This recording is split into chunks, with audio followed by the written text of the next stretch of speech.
Hallo und herzlich willkommen zu Coffee Break German. Welcome back to the Coffee Break German Show. Ich bin Marc. Ich heiße Thomas. Wie geht's dir, Thomas? Sehr gut, Marc. Das Wetter ist schön, die Sonne scheint, das Leben ist wunderbar. Das Leben ist wunderbar. Okay. Geht's dir auch gut? Geht's mir auch gut. Ja, danke. Das freut mich. This is the Coffee Break German Show, the show in which we help you take your German to the next level, one coffee break at a time. Stimmt, genau. And if you're watching this actually as the video version, please remember to subscribe to our YouTube channel. And if you're listening to this as a podcast, also please subscribe to wherever you get your podcasts from. Absolutely. Also, Thomas, über was reden wir heute? Wir reden über Suggestions and Commands. So how to suggest things, how to tell people what to do. And we're looking at different verbs and at the imperative. Ausgezeichnet. Also, lass uns anfangen. Lass uns anfangen.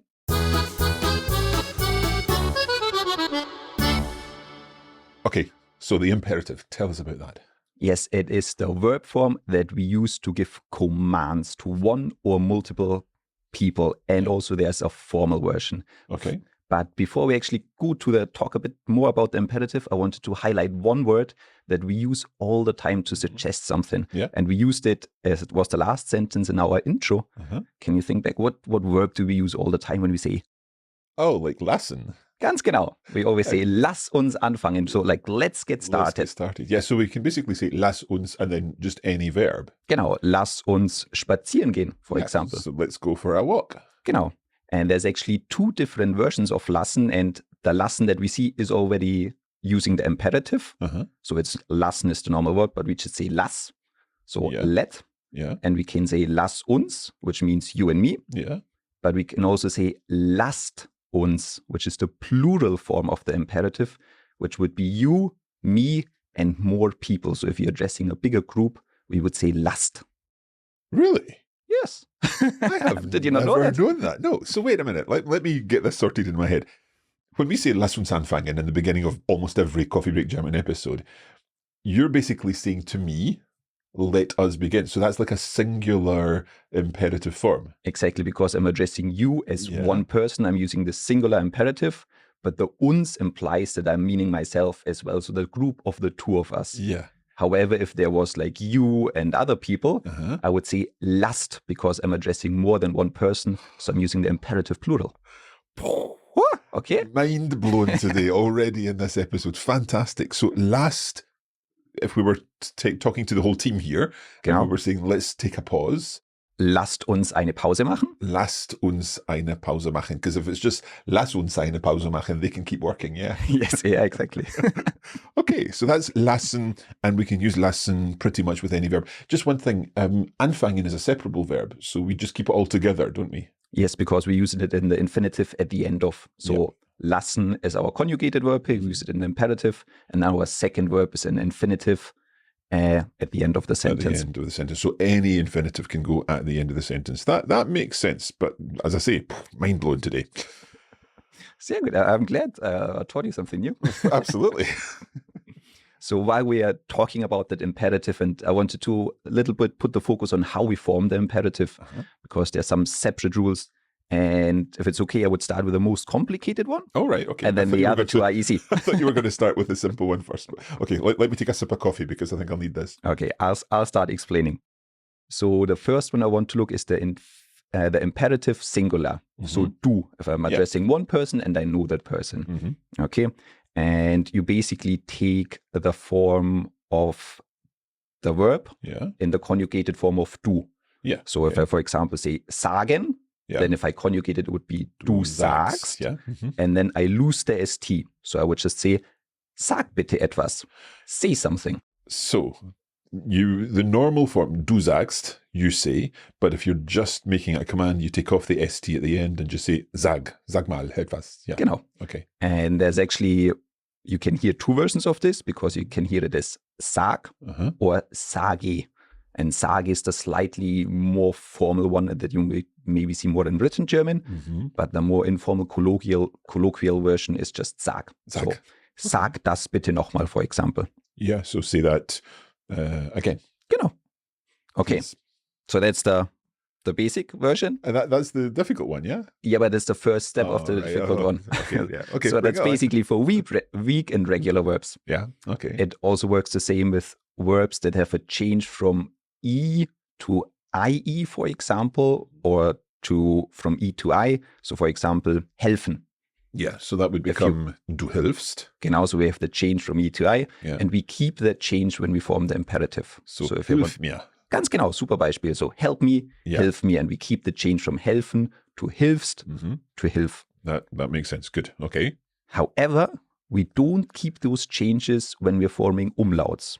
So to give you a verb, for example, schlafen, what would be you sleep? So schlafen, to sleep, du schläfst. Genau. Without an umlaut on the A. Yeah, but when we form the imperative here, we just keep the A, we don't use the umlaut, we just say Schlaf. Yeah, I've heard people saying Schlafgut many, many times. Ganz genau, that's what it is. So Schlafgut, we don't have that you don't say Schläfgut, just Schlafgut. Schlafgut, but it would be du schläfst.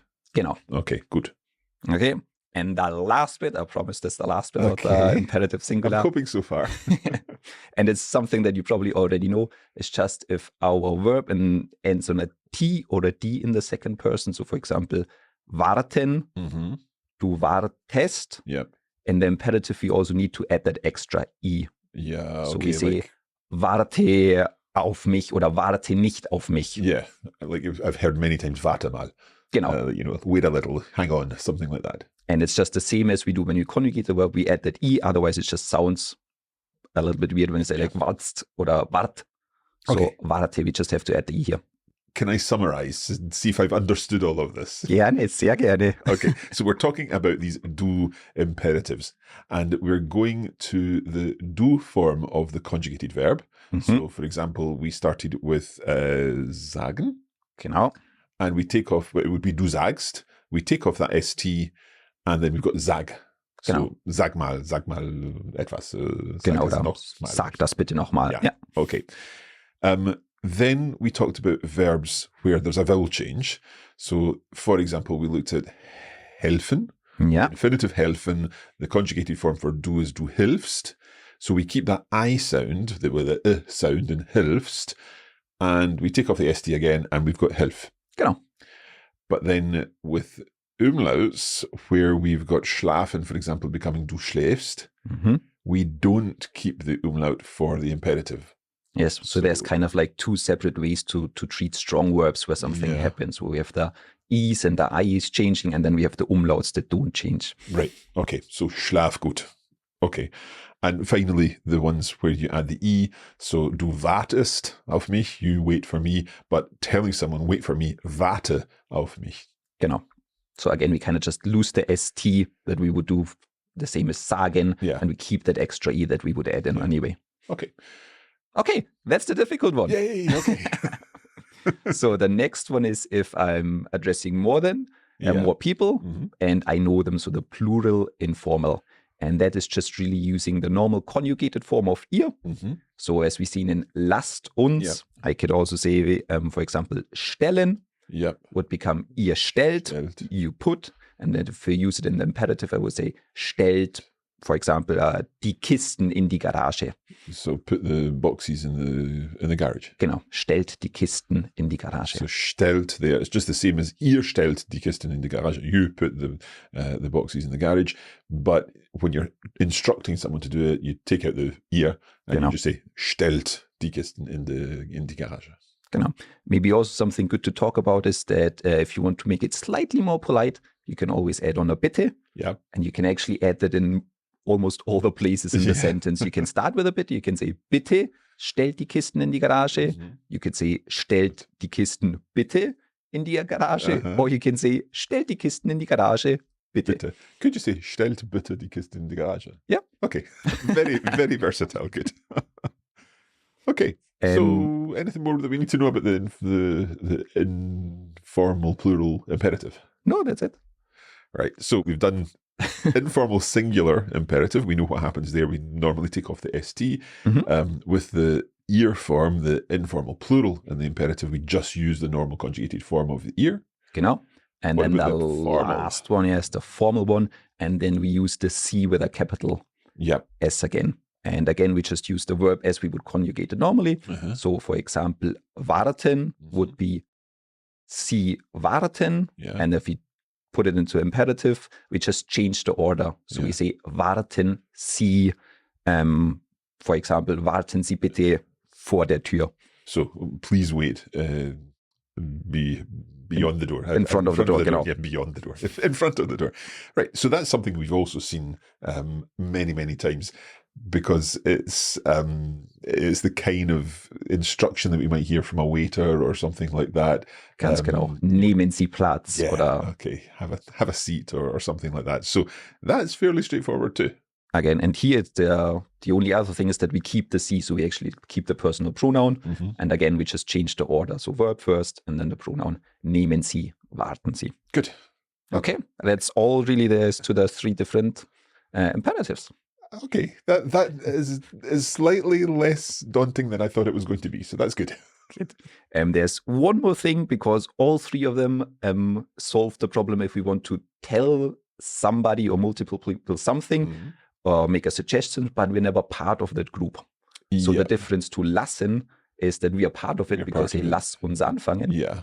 And there's a kind of like unofficial 4th version of the imperative that's called the we imperative. Okay. Now this is the we as in you and I, not the we Scottish swallow. Yes. The we imperative. So what happens with that? And it works very similar to the formal one. We just take the conjugated form of the verb for we, and we just add the wir. Yeah, we've seen that before. Like fangen wir an, we could say. Fangen wir an, yeah. So let's get started. Let's begin. Fangen wir an. And that's we're seeing the separable verb separating there. Fangen wir an, because it would normally be anfangen. But there we've seen it separating. Or something you will hear a lot is, for example, gehen, and then so like gehen wir spazieren, like let's go for a walk, or gehen wir schwimmen, and you're kind of making that suggestion. Oh, come on, like let's go, let's do something, let's go for a walk, let's go for a swim.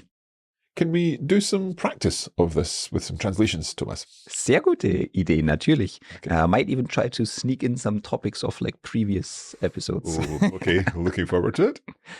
First one we could say, let us go to the beach. Let us go to the beach. Okay, we'll give our listeners and me 10 seconds to think about this. Here goes.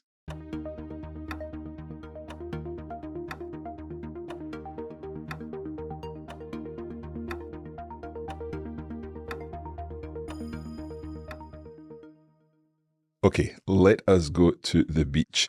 So let us, I think we're going to use lassen. Yeah. So lass uns to the beach an den Strand. Sehr gut. An for all things water. For water, yeah, I was remembering that. Fahren. Genau, perfekt. So, lass uns an den Strand fahren. Yeah. Or if you're addressing multiple people. Lasst uns an den Strand fahren. Ja, okay. Sehr gut. Something else using the imperative maybe. Answer my question. Answer my question, okay. 10 Sekunden.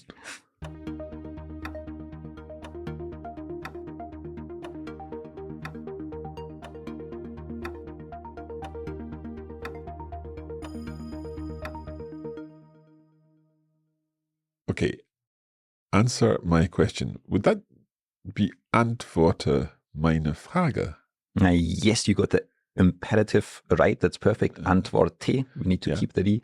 The only thing is here we would probably use beantworte.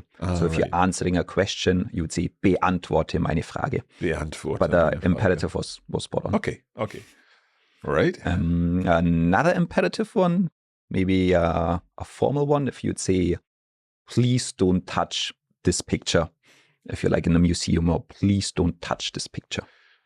Okay, 10 Sekunden. This one's tricky.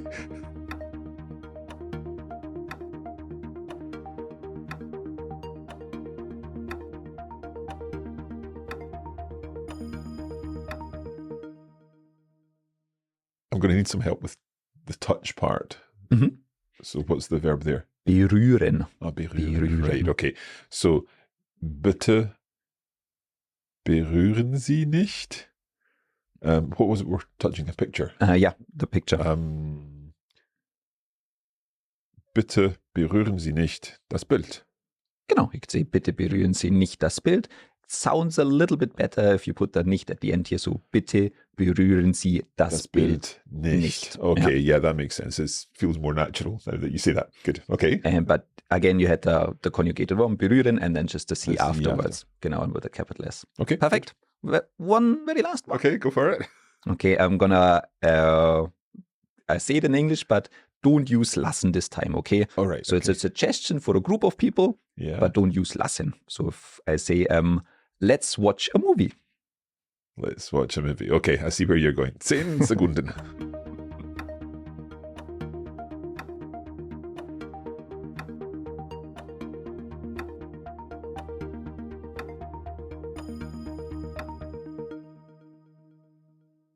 Okay, so if it were using lassen, could we say, lasst uns einen Film anschauen? Ja, perfekt, ja. But you don't want us to use that? Nein. So would we say, schauen wir einen Film an? Yeah, perfect. So you use the we imperative, and very good, because now we need to actually take the separable verb apart. So schauen wir einen Film an. Perfekt, sehr gut.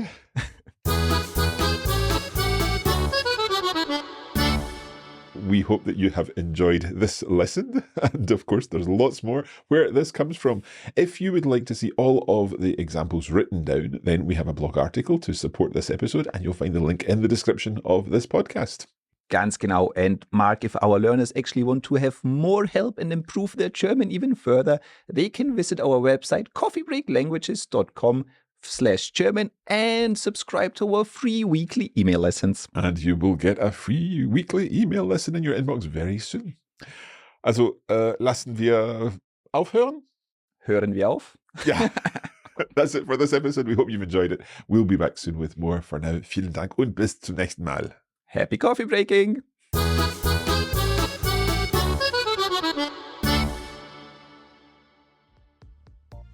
You have been listening to a Coffee Break Languages production for the Radiolingua Network. Copyright 2024 Radiolingua Limited. Recording copyright 2024 Radiolingua Limited. All rights reserved.